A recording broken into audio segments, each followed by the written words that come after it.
యెమెన్లో మరణశిక్ష పడిన భారతీయ నర్సు నిమిష ప్రియను రక్షించుకునేందుకు క్షమాభిక్ష కోసం బాధితుడి కుటుంబానికి పరిహారంగా చెల్లించే బ్లడ్ మనీని అందించడానికి సిద్ధంగా ఉన్నామని ఆమె కుటుంబ సభ్యులు తెలిపారు. తమ విజ్ఞప్తిని మెహదీ కుటుంబం అంగీకరిస్తుందని నిమిష ప్రియ కుటుంబం ఆశాభావం వ్యక్తం చేస్తోంది.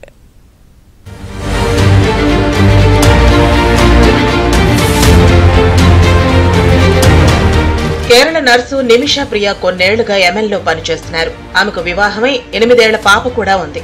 2011లో ఆమె కుటుంబంతో సహా యెమెన్కు వెళ్లిన ఆమె యెమెన్లో సనాలో క్లినిక్ నడిపేది. అయితే యెమెన్ చట్టాల ప్రకారం విదేశీ పౌరులు స్థానిక భాగస్వాములు కలిసి వ్యాపారం నిర్వహించాలని ఉంది. దీంతో స్థానికుడైన మెహదీని క్లినిక్ లో పార్ట్నర్ గా చేర్చుకుంది. అయితే మెహదీ కొన్ని సంవత్సరాలుగా తనను వేధించాడని, వ్యాపారం నుంచి డబ్బు వసూలు చేసుకున్నాడని నిమిషి ఆ దేశ అధికార ప్రతినిధులకు తెలిపింది. ఈ విషయంలో పోలీసులను ఆశ్రయించినప్పటికీ ఫలితం లేకపోయింది.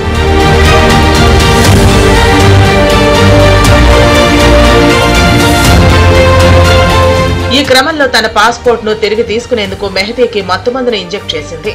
స్పృహ కోల్పోయిన తర్వాత తన పాస్పోర్ట్ తీసుకోవాలనుకుంది. అయితే మత్తుమందు ఓవర్డోస్ కావటం వల్ల మెహదీ చనిపోయాడు. ఆ మత్తుమందు వల్లే మెహదీ చనిపోయినట్లు వైద్యులు ధృవీకరించారు. 2017లో జరిగిన ఈ ఘటనకు సంబంధించి 2018లో నిమిష ప్రియకు యెమెన్ కోర్టు మరణశిక్ష విధించింది.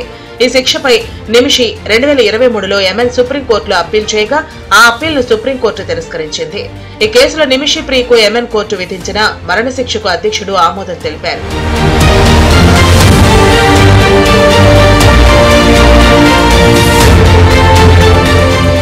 అయితే హత్యకు గురైన మెహదీ కుటుంబ సభ్యులు, గిరిజన నేతలు క్షమాభిక్ష పెడితే ఆమె మరణశిక్ష నుంచి బయటపడే అవకాశం ఉంది. మెహదీ కుటుంబ సభ్యులకు పరిహారంగా బ్లడ్ మనీ ఇచ్చేందుకు నిమిష ప్రియ కుటుంబం వారితో చర్చలు జరుపుతోంది. ఒకవేళ మెహదీ కుటుంబ సభ్యులు పరిహారాన్ని అంగీకరిస్తే నిమిష ప్రియకు మరణశిక్ష తప్పే అవకాశం ఉంది. బ్లడ్ మనీ అంటే క్షమాభిక్ష కోసం చెల్లించే పరిహారం.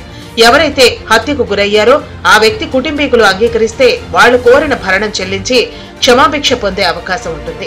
దాని ప్రకారమే బ్లడ్ మనీ కోసం 34,22,000 రూపాయలకు ఒప్పందం కుదిరింది. కానీ నిమిష ప్రియ కుటుంబం అంత డబ్బు ఇచ్చుకోలేని పరిస్థితుల్లో ఉండటంతో క్రౌడ్ ఫండింగ్ చేసి 16,60,000 రూపాయలు సేకరించారు. మిగిలిన సొమ్ము సేకరించేలోపే నిమిషకు మరణశిక్ష విధిస్తూ సుప్రీంకోర్టు తీర్పునివ్వటం, అందుకు ఆ దేశ అధ్యక్షుడు ఆమోదముద్ర వేయటంతో ఇప్పుడు ప్రియా కుటుంబంలో విషాదం నెలకొంది.